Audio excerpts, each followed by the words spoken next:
tuko na ajenda kubwa sana ya kurekebisha uchumi wa Kenya. Lakini ndio hii uchumi turekebishe, lazima Ruto aondoke kwanza, kwa sababu ndio ameharibu. Unasikia?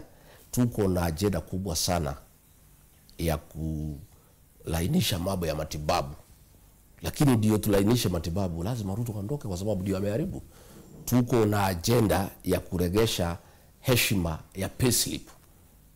Wale watu wafanyikazi, public sector na private sector, wamefilisika kwa sababu huyu rais ameingilia payslip, amechukua pesa yote. Ndio turegeshe heshima ya payslip, lazima huyu Ruto aondoke.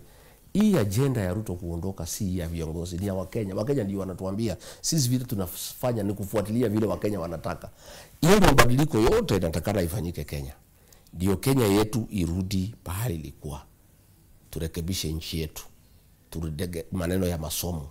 As we speak, watoto wa university wako nyumbani.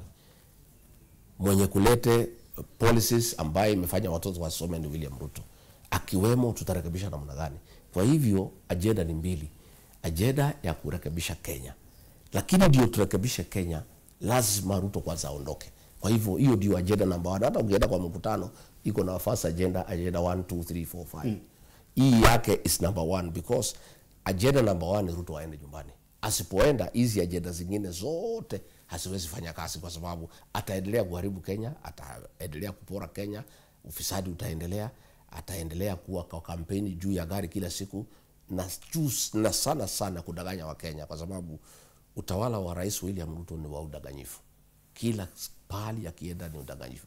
Ukienda pale Kisii, alikuja hapo kwa Cancer Center, ameanzisha karibu mara 3 na ilikuwa imeletwa na Uhuru Kenyatta. Anaambia wa Kisii within 6 months hii Cancer Center itakuwa imeisha. Akiondoka contractor anamfuata. Sasa hii uongozi ya udanganyifu lazima tuondoe Kenya.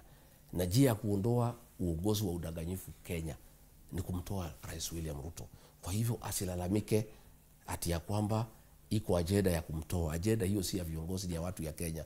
Na kama yeye angekuwa na watu wazuri wa kumshawishi na kumwambia ukweli, hawa watu ya intelligence ambao hamwambiangi ukweli, wangemwambia hii maneno ya Ruto must go, si ya Rigathi Gachagua, si ya Kalonzo, si ya Matiang'i, si ya Wamalwa. Hiyo ni ajenda ya watu wa Kenya. Okay. Sisi tuko na shida sana na Wakenya. Wanatuambia nyinyi mshikane kwanza, hata kabla hamjaambia sisi ile kazi mtatufanyia, mtu hakikishie huyu mtu mtaondoa, kwa sababu yeye ndio shida ya Kenya.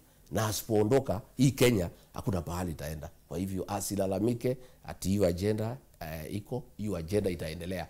Na sio sisi tunasema, ni Wakenya wanasema. Na kazi yetu ni kuhakikisha tumetimiza ile Wakenya wanasema. Tunamfukuza, anaenda one way.